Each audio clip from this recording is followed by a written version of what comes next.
Hey everybody, welcome back to H&S Collectibles. So this is a haul video. I got home this morning from the convention in Louisville, the Days of the Dead Con, and I have to say this might have been one of my best con experiences yet. It was very small. There wasn't a lot of big crowds at the con, so I know I stopped and talked to CJ Graham again, and he was a little disappointed in the turnout. I did the VIP this time. It was the first time I had done that. It's usually limited to 100 people, and I know when I went to the VIP party there was maybe 30 or 40 of us. So I don't know how many VIPs there were. I don't know what the attendance was, but it wasn't as busy as a normal con that I typically go to. So with that, it gave me a lot more time to talk to people and that was really cool this time around. I'd never talked to the celebrities quite this much. But anyway, getting right into it. So I did the VIP thing. I showed you in a previous video. So one thing I got was this cool Hellraiser pattern tote bag. So when I attend the cons, I usually have a little red tote bag that I got from Voodoo Comics that I carry around. Or I have a tote bag that has the lighthouse from The Fog on it that I like to carry around. So we'll just go through some of my stuff here. So there's my pass, VIP pass, hanging up on the wall somewhere probably. I'm starting to get a little collection of these lanyards. I'll show you some things and I'll share some stories. So this is a Action Masters Predator. Predator with a gun on his arm, it looks like. Try to get in there so you can see him. But he is I bought this because I've got two Action Master Terminators. They're die-cast metal collectibles. I've got T-800 firing the minigun and a T-1000 blown apart, and then I've got the C-3PO. And actually on the back of this you could get a free C-3PO if you had enough coupons from it. But I'm picking these up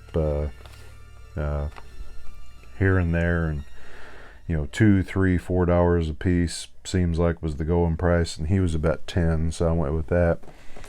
Also picked up Dr. Tongue from Day of the Dead from Amok Time Toys.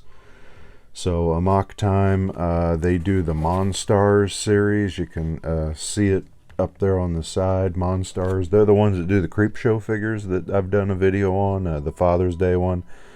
I don't think I've done a video on the Something to Tide You Over figures. They're hanging on my wall over there. And they're the ones getting ready to come out with the Fluffy action figure. Let's see if you can see him in the box there. Sorry for the glaring. But he's pretty nasty from the beginning of the movie there. Got the newspaper behind him that says The Dead Walk. One of my favorite zombie effects. He looks really good on the Blu-ray. He didn't used to look real good on my standard def or my VHS. And I know the effect that they were going for, but I hate that. I mean, if you saw the behind the scenes, he was so detailed and so nasty with half his jaw missing and his tongue hanging out. That was not a zombie that they should have backlit. It really shadowed the work and made it hard to see. But cool little figure. I'd been kind of toying around with getting him for a while, and I'd seen him at a few cons, and he was kind of pricey, I thought, but I caught him for $30 from the same guy who sells the pieces of the Evil Dead cabin. So I bought a movie at this one. This is not something I typically do. Actually, this convention, I spent less money at this convention than I had at the previous two, and I feel like I may have even brought home more things. So for $25, I got the Blu-ray of this film called Unlisted Owner, and the director signed it for me, and one of the actors was there. So let's see on the back here. I'm sorry I forgot his name. A nice guy whenever I talked to him, but just looking on the back here. Jed Bryan. Yeah, looks like Jed Bryan there at the top. And let's see. I can't. Gavin Groves, maybe. That's a name, and this looks like a couple G's here. He signs his name kind of a little bit cursive for me, but both very cool guys. Small, independent horror film, and I'm gonna give it a shot. So I thought it'd be nice to kind of support somebody in that role. And then at a table right next to him from a guy, John Wayne. I hope I say it right. John Wayne Communal. Communal.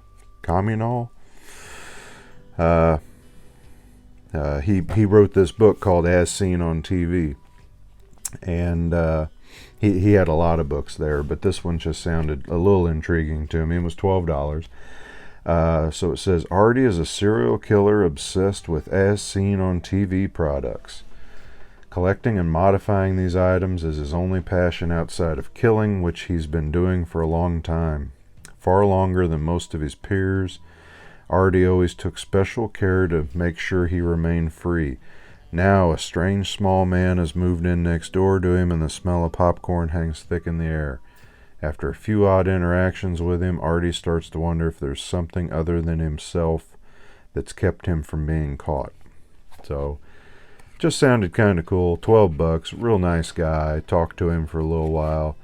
Threw in a bookmark for me, that kind of thing. And it's about a 120-page read, so it should be a quick read. And we'll see how it is. So, John, there you go. I don't know if you'll ever see this. So this was cool. There was one vendor there who had a lot of posters, and he did newsprints as if they were from the different movies. So this is the Haddonfield Tribune. This is the November 1st, 1978 edition.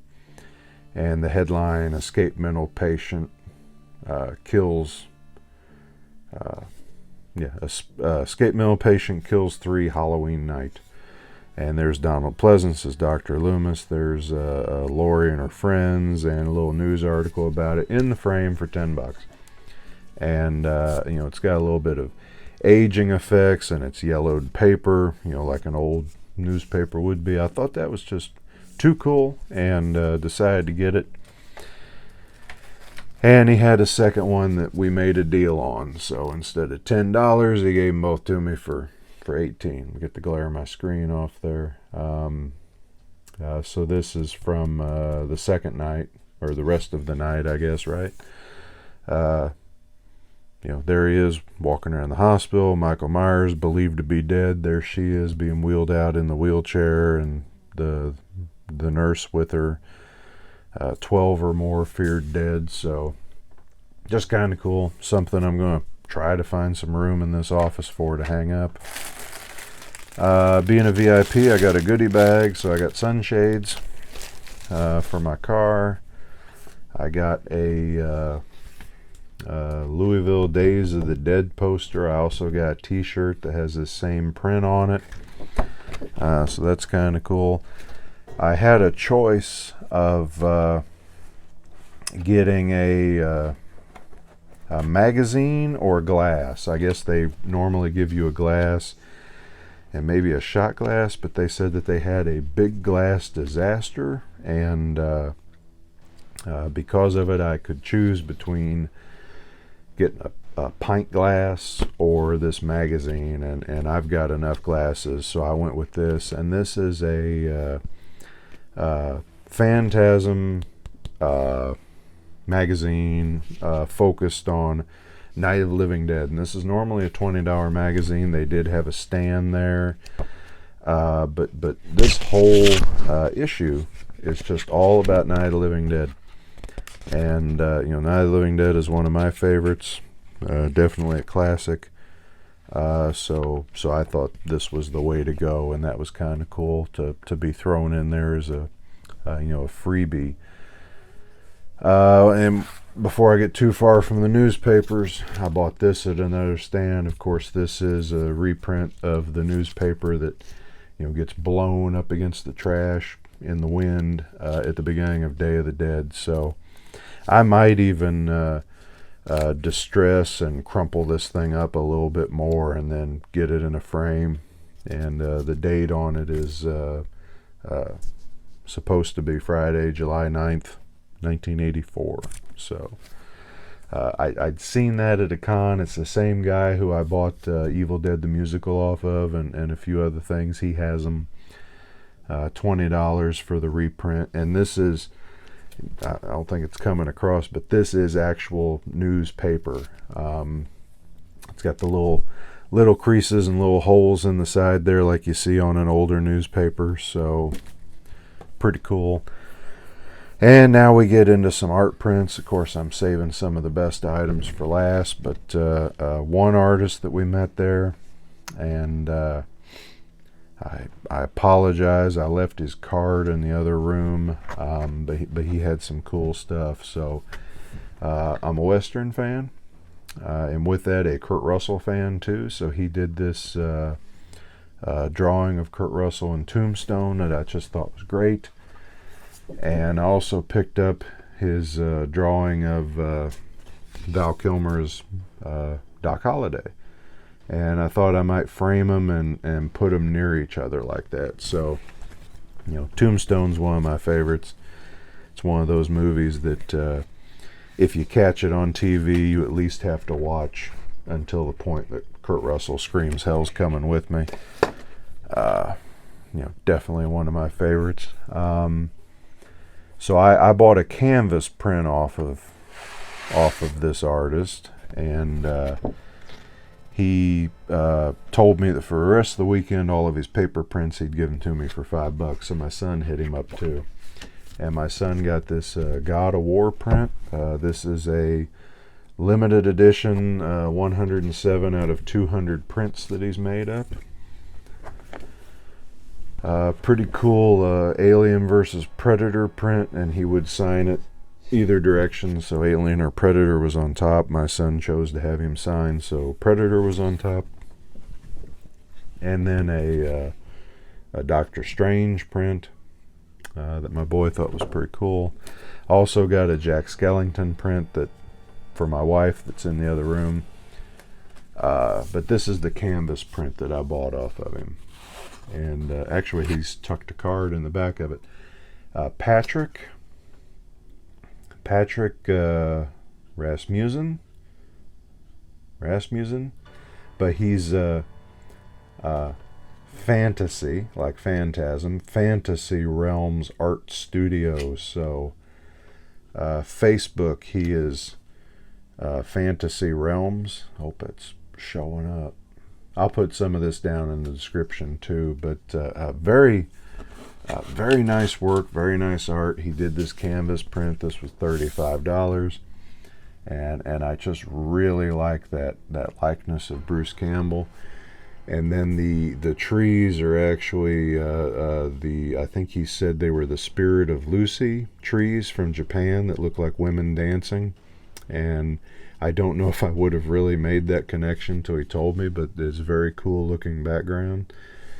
But just really cool. I don't have any other canvas prints in my office, so this is my first one, and very neat, very cool, good likeness. So Patrick, yeah, that was his name. Really cool guy, nice to talk to. And trying to think of what else here. So I'll show you a couple more items, and then we're going to get into a couple of stories. More toys, couple toys. So I picked up a T1000 NECA Ultimate, and you can see him in there. He's got 3 heads. He's got the split head, the shotgun through the head, and the standard head. He's got the stabby fingers, an extra hand, pistol, and the two big claw arms like he chased down the police cruiser with. And he's actually got a whole extra body with the bullet holes in it. So pretty cool. Got him for $25.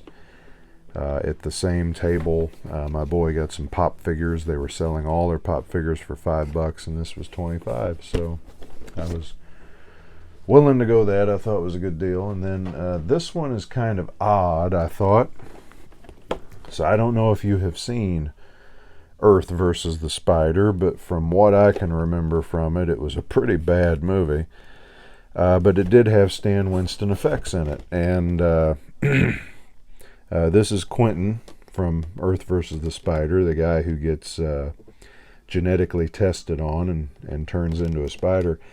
I got this from the same guy that I got my S-Mart NECA Ash from, and my oh man, I'm trying to think. The videos from the July Con. If you go back and look, I bought some off of him, about $150 worth.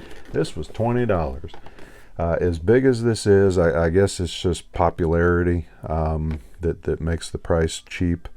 It looked like online it was $50 or $60, but I thought that was pretty cool looking and worth $20, even if I don't open it. But here on the back is how he ought to look when he's in the full diorama. He's kind of on the wall, like he's jumping out at you. And in the series, they had some others. There's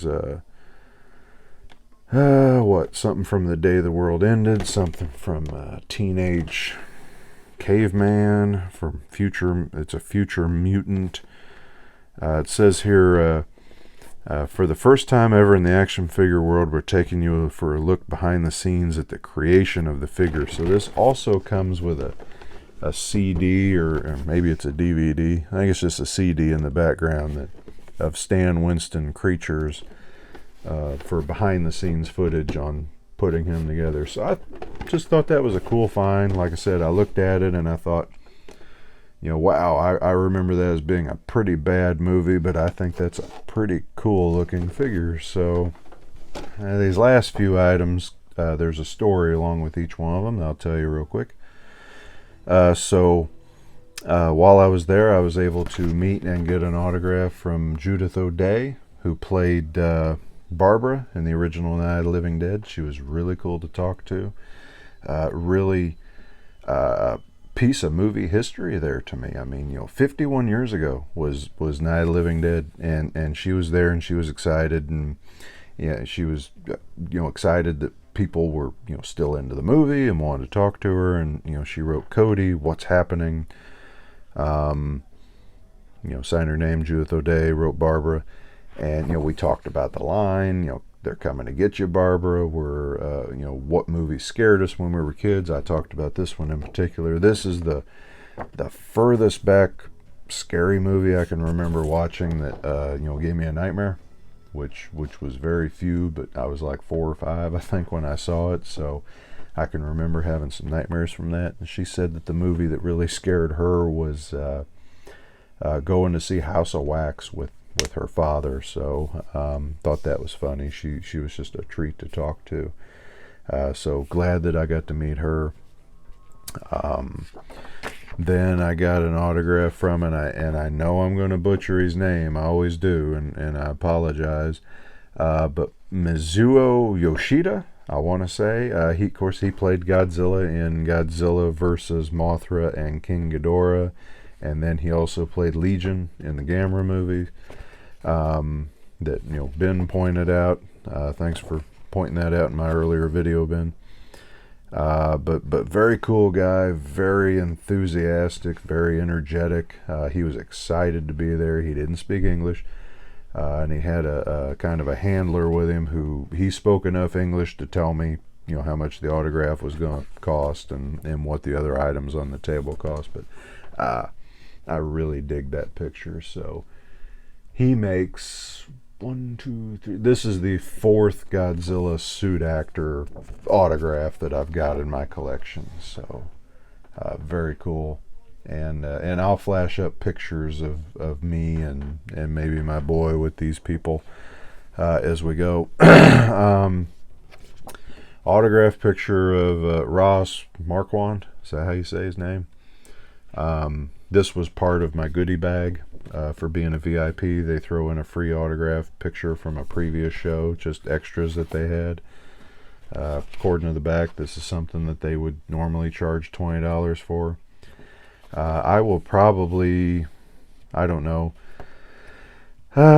maybe give this away as a prize at some point later. Yeah, I'm just not too much into The Walking Dead anymore, and if I am, I'm into the original characters, not the new ones. And then attending the VIP party,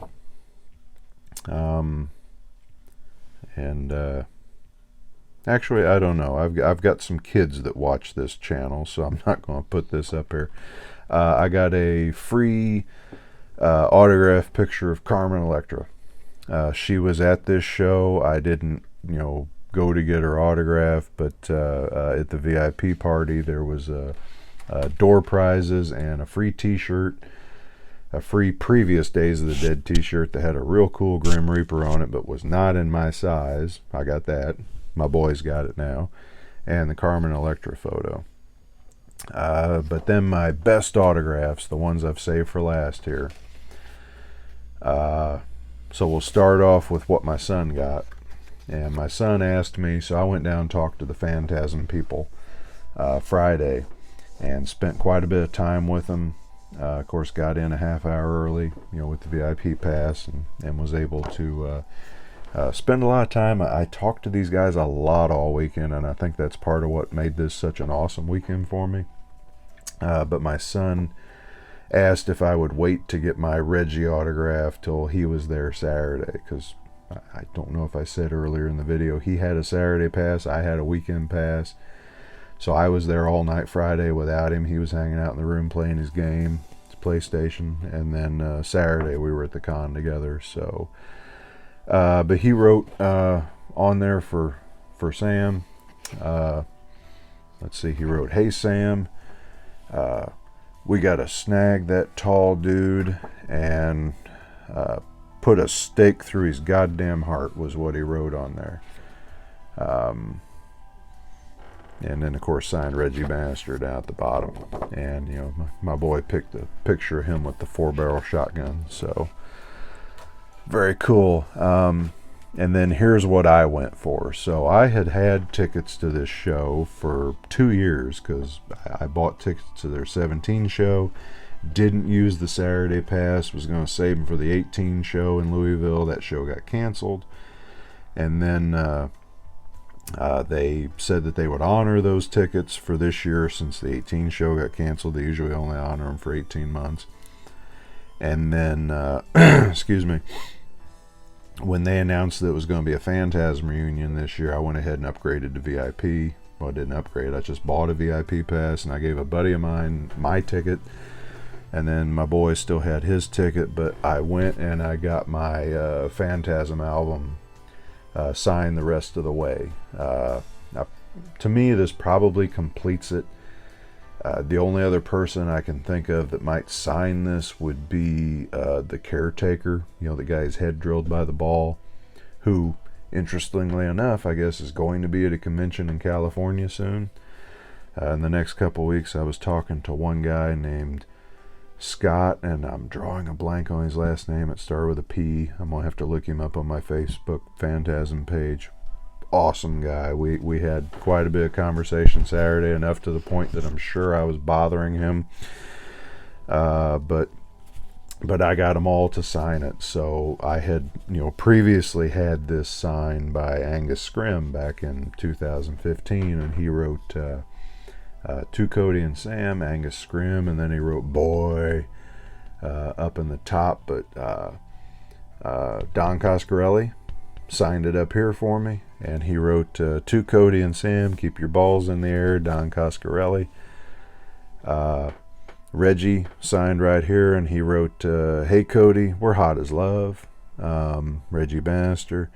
The Lady in Lavender, Kathy Lester, she signed for me down here at the bottom. To Cody and Sam, "meet me in the cemetery," was what she wrote. and XOXO cat, and then she drew a little cat down at the bottom. Jody, Bill Thornberry, he wrote to Cody and Sam. Bill Thornberry, Jody, and then out to the side he wrote warning shots are bullshit for me. My favorite line of Jody's in the movie. And then Michael Baldwin signed in the middle there in red. To Cody and Sam. Oh shit. A Michael Baldwin. So that, that's my favorite line of Mike's in the movie, when he turns around in the mausoleum and sees the tall man there after the caretaker's been drilled. So unless I can run into that caretaker at some con, this is probably complete. I've got the whole primary cast, and I've got Coscarelli on here now. So kind of a bucket list item for me. So we've been going to the con since 2012, and excuse me, I've been dreaming the whole way of there being a Phantasm reunion, and we finally had one. So, and the last story I'll regale you with was at the Phantasm Q&A panel. And so we went, that was noon on Saturday, and we got to a point at it. If you look, I put up a video of the Q&A panel up to about the 40-minute mark, and then it cut off. And I am so mad, so angry that it got cut off. I don't know what went wrong with my phone. I was using my phone. I should have had my video camera. I did have it with me. It was in the hotel room. I just didn't bring it to the show because I didn't want to lug it around, and probably in the end I should have. But Coscarelli decided to play some Phantasm trivia. And we're going to ask 3 questions, and I honestly forget what the first question was, but the guy who answered it right in the crowd, he got a Phantasm Ravager mini poster. And then the second question was from Kat Lester, and her question was, what was my one line in the movie? And I raised my hand because I had just been talking about this 30 minutes prior with her when I was trying to figure out what to have her write on the record. And I made the comment, well, you didn't really even have a line in the movie, did you? I said, I usually ask for a quote. And she said, no, I had a line. And she asked me, can you remember what it was? And I said, I don't think so. And she said, when her and Jody were walking in the cemetery, her line was, I think it's exciting, about being in the cemetery. And so she asked, and then a couple guys in the front row threw out a couple of other lines that she had. It was funny. She had forgot that she had more lines. First off, she's got a line where she says Tommy's name in the opening scene when they're fooling around the cemetery. And then I guess she had another line when she asked, she may have asked Jody what to do for fun. And they knew those lines, but she was looking for the one in particular, and then she called on me, and I told her the line we'd just been discussing 30 minutes prior. So I got a mini Phantasm poster, which was cool. The other guy, JDM, I think was your YouTube handle. I agree with you. You commented on one of my earlier videos that we all should have got a poster. I mean, you knew the other 2 lines. I knew the one that she was looking for. But yeah, we probably should have all got posters in that case. But then the last question Coscarelli asked, and he got up and he showed this little thing that I'm going to show in more detail here in a second. And he said, these are limited, these are rare, these are made by the guy I was talking about, Scott. Big time Phantasm fan, very cool guy. I got to talk to him for 20-30 minutes at the VIP party, and I just really enjoyed him, and I hope I get to see him at another con again in the future. But basically he made these things that, now I'll show you in more detail in a second, and this is where I'm getting to why I was angry that the camera screwed up. So the question was, what is the song that Jody and Reggie sing in the movie, and my boy raised his hand. He knew it. We talked about it, and he got called on. I don't know if it was Cat Lester or Michael Baldwin that called on him, but I think he probably got called on because he's 16 years old. He was a kid in the crowd, and they wanted to have some fun with it. So he raised his hand and he said, "Sitting here at midnight," and yeah, that was the answer. And then the second part of the question, though, Coscarelli said, "Here's the second part. Can you sing the first 2 bars of it?" And my son said, "No." And Michael Baldwin jumped out of his chair and ran out into the crowd and sat on my lap and stuck the mic in my son's face and was telling him the words, trying to get my son to sing it, and just embarrassed the crap out of my son. And then but it was fun, and that's what I didn't get recorded. That's what I wanted to put in that panel video. And actually, when I first published the video, I thought it was in there. So my original description for about the first hour that was posted said that Michael Baldwin sat in my lap and made my son sing. And then it wasn't there, and then it wasn't on my phone. And I had chopped that video into 3 different segments, and the last 2 segments, for some weird reason, were the exact same time. Both of them like 16 minutes and 7 seconds. So I don't know if my phone chopped them off to try to make room, save data, or memory space, what, but it made me so mad that it's gone. But I did talk to the people at the con. They were recording in the back of the room. They were taking pictures from the front of the room, and they're supposed to email me in a day or two some video and some pictures of it. So when I do get them, I'll share it if it's worth sharing and the audio's good. But now I'll show you what he won. So this is really cool, and I hope he comes across. So Scott made these. He made 100 of them. I'll take that back. He made 100 of them with the silver ball, 40 of them with a gold ball, and 10 of them with a black ball with the kind of marble texture, like Jody's ball in part 3. He made 10 of those. He gave the 10 with the Jody ball to the cast, and the rest of them I think were sold for $20 a piece. And we'll see if I can get it in there. I doubt it. I'm probably just going to have to post some better pictures of this, but the ball says 40th anniversary on it. And boy, I am sorry that's not focusing well. I'm just going to put up some good pictures, but he's even got his tie tack, his little red tie tack. On the back side, he's got some lines and some detail, and on his feet, that one, he's limited number 63 out of 100. So the only way that you could get a gold one was if you bought a gold and a silver one. I think my son said they sold for like $20, and I think they're sold out now. But very cool. I mean, this is just something that, Coscarelli had asked him, "Do you have one I can give away?" And he did, and then I ended up talking to him at the VIP party, and just great guy, great fan.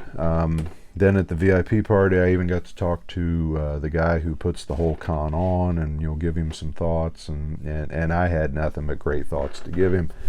I had a blast. It was just a good weekend. I spent so much time talking to the Phantasm cast that I'm just sure that they were getting tired of me, but they never acted that way. Coscarelli was just one of the nicest and most down-to-earth guys you ever met, and we just talked about the film, and we talked about the CUDA, and we talked about the kind of the meaning behind the film, and things like that. And Reggie, we talked about how Phantasm, I said in my review, it's a movie that you can argue with your friends about. You can it's really hokey as it sounds, it's art, and it's an art that people can interpret different ways, and a lot of movies are cut and dry. Phantasm's not, and that's what I kind of like about it, and that's the kind of things we talked about. Bill Thornberry, from the very beginning, remembered my name, and every time I'd walk past him, he'd say my name, and that was cool. And I'd run into him at the VIP party and talk to him for a while. I thank Michael Baldwin for sitting in my lap and making my son sing and giving him a memory he'll never forget. So just an all-around great weekend. By the end of it, I felt like I was friends with him. It was really cool. I did not go today. I did not go the third day. We came back home and had some other things to do. But I'd pretty well blown my budget by last night, so there was no more purchasing left to do, and I know I had talked those guys' ears off. And the other person, and this is something, I spent about 30 minutes at the VIP party and the after party talking with Clint Howard, and we had a couple drinks together, and we talked about everything from Apollo 13 to Austin Powers to Tango and Cash to Ticks to what his father used to do. He said his father taught Lee Van Cleef how to ride a horse, getting ready for westerns. Talked about the things that his brother does. He was just really cool, really talkative. So that kind of blew me away to say that I hung out and had drinks with Clint Howard, and I'll put a picture of that up at the end of this too. But anyway, that's the haul, and I think in Dave Maggott's video a while back, Dave said, "What is your Grail item?" And I said, "My Dawn of the Dead autograph set," and now this is tied. My two Grail items now is my Phantasm vinyl cover and my Dawn of the Dead autograph DVD. So, yeah, this made my year, I think, and that's my last con of the year, and it was just a hell of a convention in the year on.